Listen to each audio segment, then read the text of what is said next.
The Democrat media lying to all of us is not a problem other than its sheer size, because they own so many media outlets and they spend so much time telling lies. The actual truth is amazingly powerful because it doesn't go anywhere. It's like a rock, you know? You can go running 100 miles an hour, you hit that brick wall of the truth, you're going to go splat.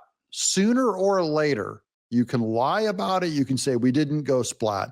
But then you look at the wall and there you are, flattened like a pancake up against that wall, and you go, wow, I broke my nose on the truth. Welcome to Doug In Exile. This is where the happy patriots are. We're always trying to keep shaking that truth out with our tiny audience, my audience, you guys. I don't know about tiny, it's actually kind of big, but you all see through everything. They can't put one over on you. And so this is where we publicly talk about it. Well, this is CNBC coming around to the truth that the Democrats lied about the economy. Trump's tariffs are working. Trump's economy is working. The universe is healing from Biden, even though these same media people tried to lie about it. And now they're all going, Trump, it's a big win. The left and people that don't like the president and don't want things to work. And, you know, like Senator Elizabeth Warren will come on and say, inflation's out of control and the economy is getting killed by what's happening by these tariffs. This 3% with the market at new highs, and really we haven't seen inflation, you know, go up back to 3%. Maybe it will this week. Maybe we'll see it. But none of these things, none of these horrible things have happened, but they still talk like it's happening. It's amazing. Well, there's an important lesson there. Don't pick a congressman to be your money manager. No, that's not the important lesson. Don't pick a congressman to be your money manager, as if both the right and the left lie equally. Wrong lesson. Don't blame the congressman. There's nothing about Congress that demands they lie. It's don't listen to Elizabeth Warren. Don't listen to Democrats. Don't listen to the left when they're talking about the Trump economy. Don't listen to people that are so deranged in a cult against Trump, hateful against him, rooting for his death. Don't listen to those people. That's the lesson. Not don't pick a congressman. Quit trying to be, I don't take either side. No, I take a side. I'm for the truth. I'm against lies. Just listen to yourself. Who lied about tariffs, the economy, Trump's ideas? Who lied and who told the truth? That's what you should be saying. What I would say. But in the end, Congress has their own reasons to point out certain things. And the Democrats, of course, as you pointed out, really don't want to see the current administration have some success. But yeah, Democrats, they're rooting against America. They're rooting against our economy. That is when food prices stay down, when inflation does not hit us, even though our economy is clicking along. The Democrats want that reversed. They're going, how do we make this economy fail? We're going to lose power. If this economy succeeds, we're going to lose power. So we have to make sure that poor people have to pay more for eggs and gasoline. We have to stop this. We have to get inflation up there somehow. They're over there praying to their Lord, the devil. Please, devil, destroy the American economy so we can win and hold on to power. There's no doubt that this is some success. We're seeing more horsepower. We're seeing better equities. Inflation really hasn't changed much in the last year or so. The truth. He realizes they're up against the brick wall of the truth. Now, here's even Trump over on X, on Truth Social. He posted this. This is Trump. Second quarter GDP just out. 3% GDP growth. Way better than expected. Our gross domestic product, is that what it is? Better than expected. That is doom and bad news for Democrats. Quote, too late, unquote. He's saying to Jerome Powell, must lower the interest rate. Please. How long? See, Jerome Powell, he'd lower the interest rate like that on Joe Biden to get that cheap low interest rate money out, even though the economy couldn't back it up. And that's what caused inflation. Must now lower the rate. No inflation. Let people buy and refinance their homes at a lower interest rate.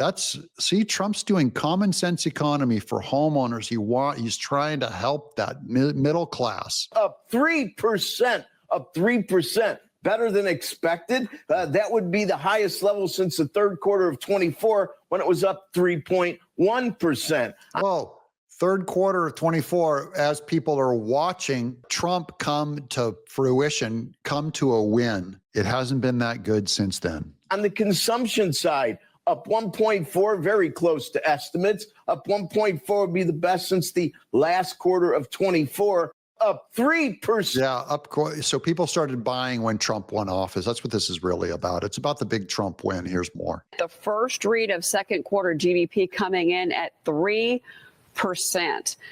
Consumer spending coming in higher by 1.4%. But again, this is higher than expectations. Again, GDP, this is the first read of the second quarter coming in at 3%. That is better than expected, 2.4%. I want to bring in Adam Johnson. Markets are... It's 0.6% better than expected. And all of everyone being off on their projections of what the Trump economy will do just shows how wrong, grossly wrong, all of them are. Trump has confidence. Do you know what he has confidence in? He didn't know the tariffs would work. He's not a genius. He's clever. He's a risk taker. You know what his confidence is? His confidence is in you, the American patriot, the American citizen. He believes in you. He's doing tariffs to fight, to build out the middle class, to build out American manufacturing, to make things fair in the world of trade. He did it, took the risk for you. He's not a genius. He's good. He's not brilliant about predicting the future. He is leaning in and confident in you and I, the American people. That's what I love about this whole thing. This is very pro-America, guys. Certainly watching this right Yeah, Goldilocks, because I would add to that, Cheryl, that the GDP price index was only 2%, and the expectation was 2.2. In other words, we have an economy growing at, what do you say, 3%? We have inflation at 2%. That's the best of both worlds. So I'm very positive on that report, at least in the moment. In other words, now everyone has to warn, it could just be for a moment, but that's just the way the economy works. But they're very positive, very positive. That's incredible good news. But wait, there's more. This is the French Germans said we're not happy with the outcome of the negotiation. This is going to be Kevin O'Leary on the economy with what Trump just negotiated with Europe.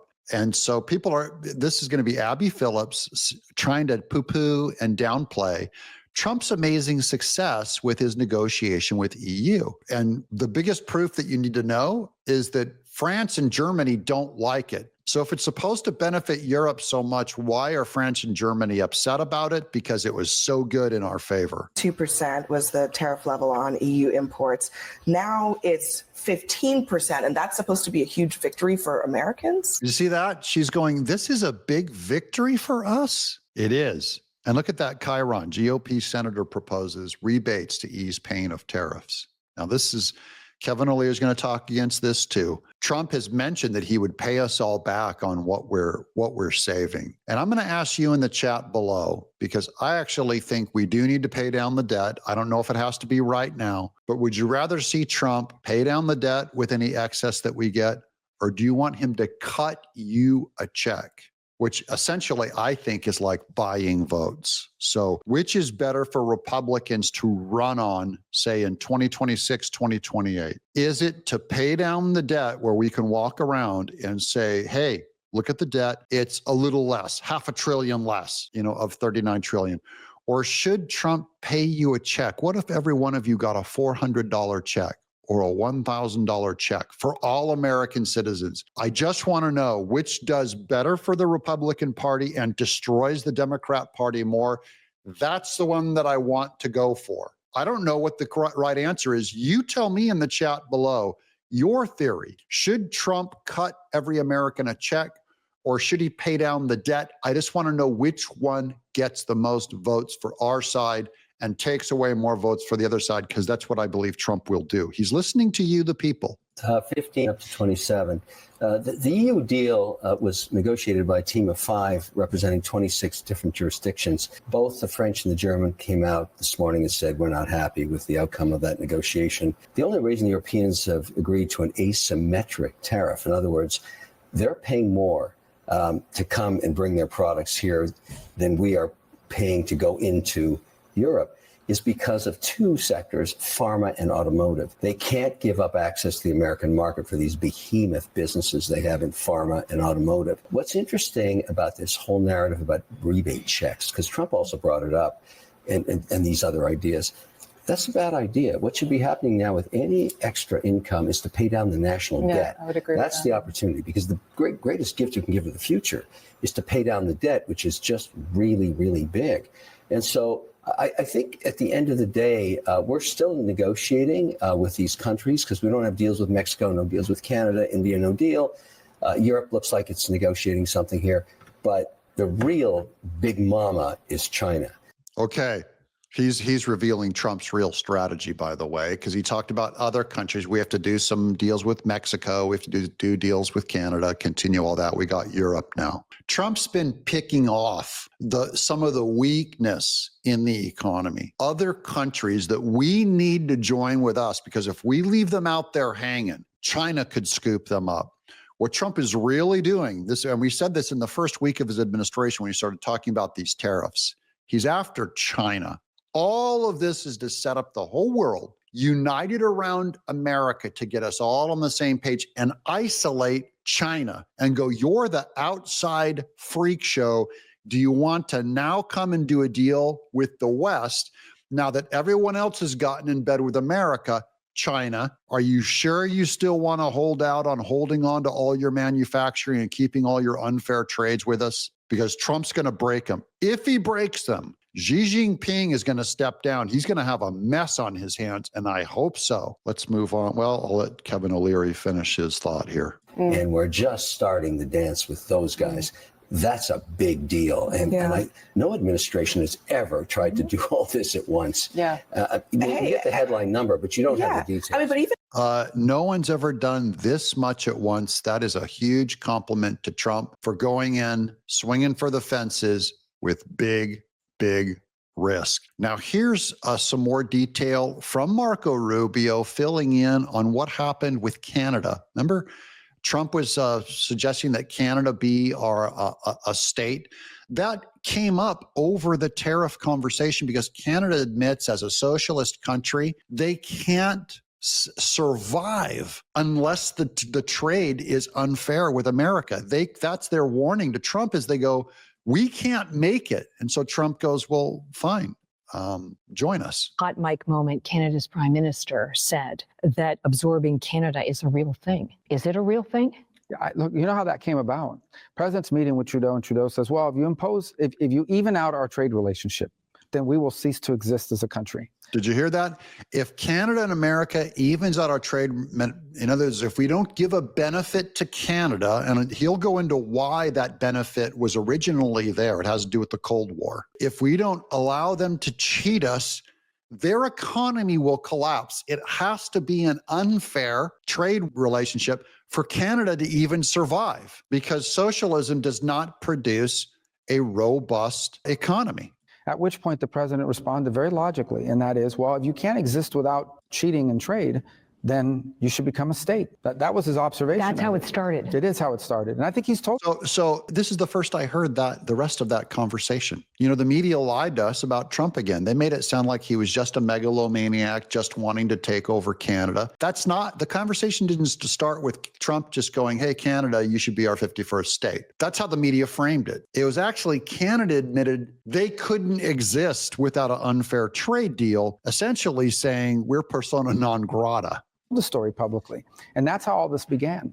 Look, Canada's our friend. Canada's our neighbor. Canada's our partner. But it goes back to the point I made. For decades, the United States allowed uneven trade imbalances to develop. During the Cold War, you know why we did it? We did it because we felt like we want countries to be strong economically, even if it means they're cheating. That's the real key. I'm going to go back to that. Look at that. We want countries, we have to have other small countries be strong, even if they're cheating. So we had to artificially strengthen other countries in the Cold War so that they had a reason to stand up against Russia and stand with us. Do you see how we use the economy all the time for morality? And remember, the Cold War is to avert a nuclear war with Russia, which is where it was heading. And we used economics to bankrupt Russia. That's the Pope and Margaret Thatcher and Reagan did that, brought them down with economics, not firing a shot. Peace, politics is war by other means. You know, we found a peaceful way to do it financially. Because we don't want them to fall victim to some internal Marxist coup that overturns their government or what have you. Those days are gone. These are rich, developed economies.